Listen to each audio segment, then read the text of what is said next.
You know how when you flip it through the channels and every channel has a pastry competition on it? Well, it's time to show you our version.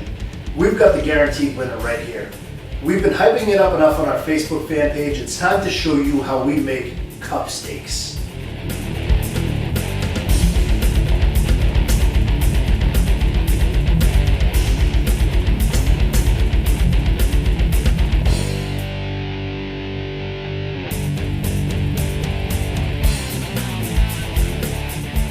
So we've decided to pair our cup steaks with a traditional spinach salad. And I'm going to walk you through step by step on how we do that. And it's actually pretty cool, and it makes a great salad too. What I've got in this bowl here is I've got baby spinach. And I wanted to talk for a minute or so about baby spinach and spinach in general. In a salad, baby spinach is okay. Now I like to, when I cook with spinach, I usually like to use the adult grown spinach. And you'll know that by coming in those cryovac bags that you actually rinse out, and you're in the sink with the strainer and you pick the thick stems out of them. And the reason why I like to use those when I cook is because when you cook baby spinach in a saute pan, it cooks down to nothing. So, but as a salad, it's going to work out okay because you're going to basically get the same nutrients that you would get out of adult spinach, as they say. And that's the stuff that comes in the bag. But you're going to get the same nutrients out of it, so it's fine in a salad. But if I were to put that in a pan, there'd be nothing left of it. So we're going to start with probably about 2 cups of fresh baby spinach, already cleaned and picked and ready to go. And I've got 1 hard-cooked egg, and I'm going to just go ahead and clean that up real quick.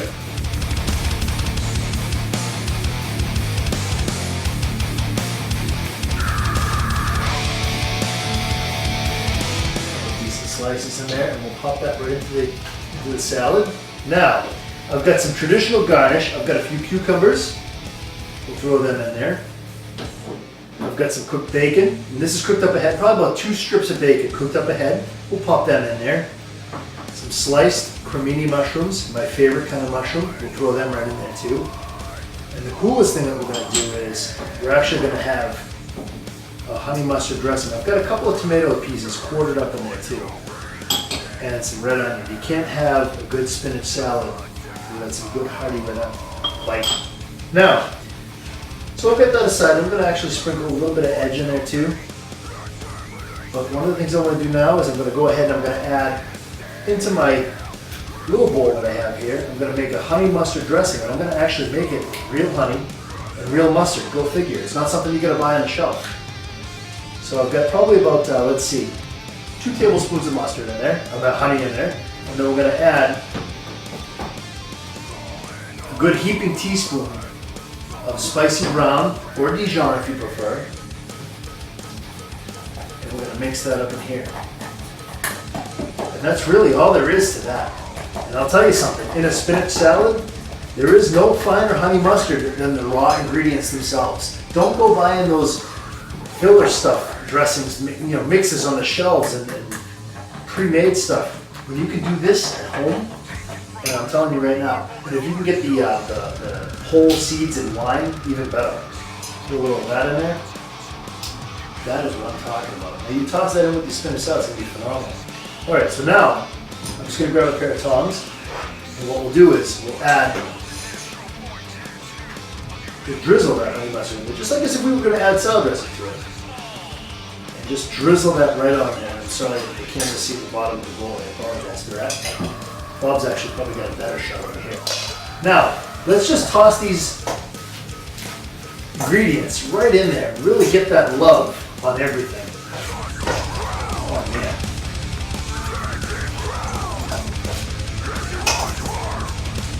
And the great thing too is you make this up a little bit ahead of time and you just let the acids from that mustard do their job and everything kind of comes together, the flavor profiles come together. Oh, it's awesome. That's a traditional spinach salad right there. I mean, I'm not gonna lie to you, it's pretty straightforward. If you just get those components that we talked about ahead, get them all done and prepped up ahead of time, this is you can have this in the summertime as a meal by itself. When you move this over so Bob, you get a better shot of that. You've got enough here for 2. The ingredients that I listed, that's enough for 2. That's a good salad right there to get started with. And then when we get back into the cup steaks, you have this first and then you serve the cup steaks. It's a full meal, man. It's awesome. All right, so you get a good shot of that. Let's move this aside and get right into the steaks. So with the cup steaks, we've got a couple of different parts of it here. We'll talk a little bit about the tenderloin here. What it is it's 2 medallions of tenderloin that are cut into about 4 or 5 ounce pieces. And what we've done is we've taken the tenderloin, and I'll show you how it originally came. We've cleaned it up, and Bob and I were talking about maybe doing a quick riff or a butchering episode on how to break different cuts of steak down. So keep your eyes open for that, because that may be coming as well. Like I said, about 4 or 5 ounce portions. And what we're going to end up doing is we're going to grill those as the foundation of our cup steaks. And I'll show you how to do that in a minute.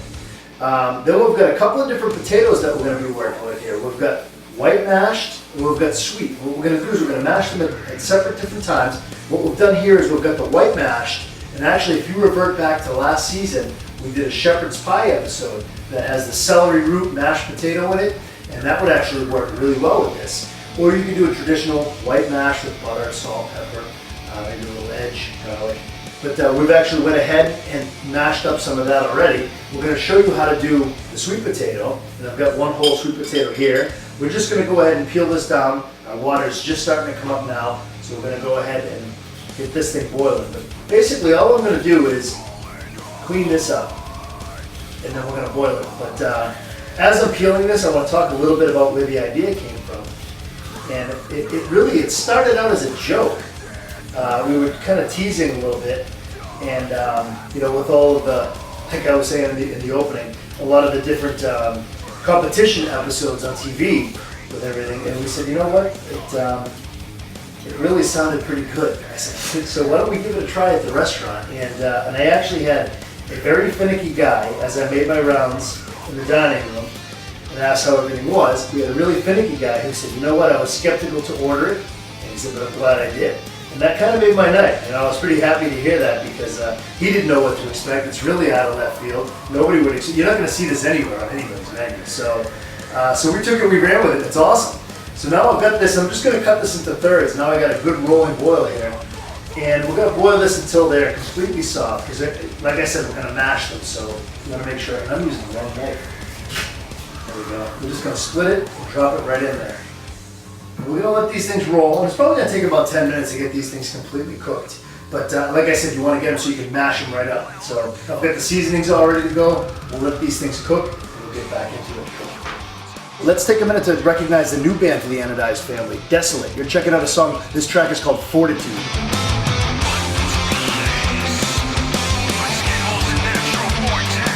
And this is off their EP, Still Here, and you can check them out on their Facebook fan page or check them out on Reverb Nation. So I went ahead and I strained these, and I boiled them for about 10 to 15 minutes, and you can see that they're pretty tender to the touch of a knife. So now we're going to go ahead and I'm going to take our masher. We're just going to smash them down.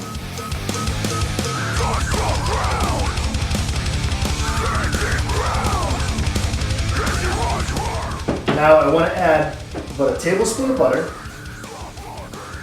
just a pinch of sugar, and also just a pinch of the edge. And let's mix this up a little bit more. Let's get that butter softened up a bit.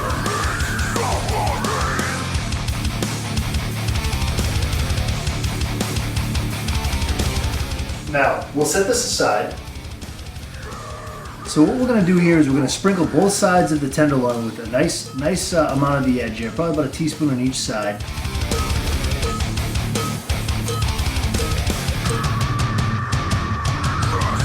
And what we're going to do then is we're going to pick them up, we're going to press them down to probably about 3/4 of an inch thick. And just we want more of an even, uniform in size.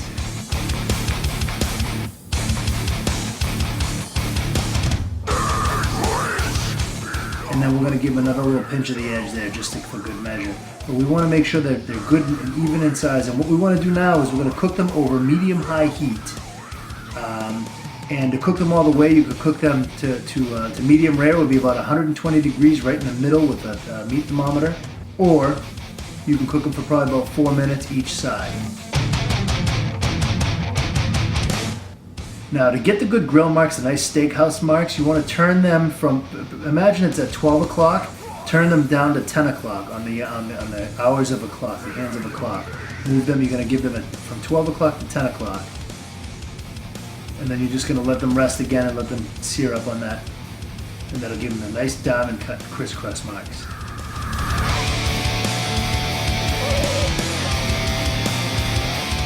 We turn them over, look at how nice those cross marks are. We'll do the same thing on this side.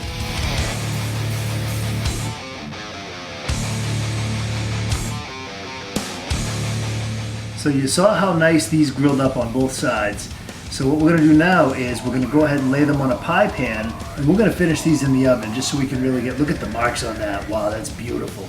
So now we're setting them up on a little cookie sheet, little pie pan. We're gonna pop them into a hot oven. We've got an oven preheated at about 400, they're about medium. You want them to come out about medium rare. They're still a little underdone now. We could let them go and finish them on the grill for another 5 minutes or so. Or we're gonna, like I said, we're gonna pop them in the oven just to help expedite the process. And we're gonna take them out at a nice medium rare. So we'll pop them in here at probably about 400 degrees for probably about 10 minutes, and that'll do it. So we've got all of our components ready. We got a nice grilled tenderloin steaks here. We've got sweet potatoes already mashed, and we've got our white potatoes already mashed. And what we want to do now is we're going to take those two potatoes, we're going to combine them in a pastry bag. And it's very important that you know the star tip on the pastry bag you want to make sure is a wide enough star tip, because when you mash fresh potatoes, if you get one little lump of potato in there, it's gonna wreck your whole day. You're gonna be up there with a knife trying to jam it in there, trying to get that little lump out of there. So get a big enough star tip so the potatoes pass freely through. And what we're gonna do now is we're gonna fold our bag back and we're gonna start to fill it up. And what we want to do is, this is a trick that we learned in the hotel. We used to call them Duchess potatoes. And what we would do is I'm putting the white potato in half of the bag at the very bottom, and I'm pushing it as far down as I can. But what we're going to do then is we're going to actually pipe these out, and hopefully, if all goes well, they're going to marble delightfully so out onto the plate.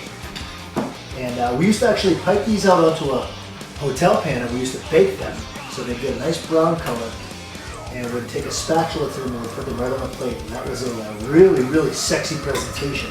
But what I decided to do was I took these and I said, you know what, let's pipe them out right onto a steak, and that is where the magic is. So now, hopefully if all goes well, now I put the white in first, so obviously the white's going to come out by itself just a little bit, and we're going to keep going until, there we go, there's the magic. So now, let's take our steaks,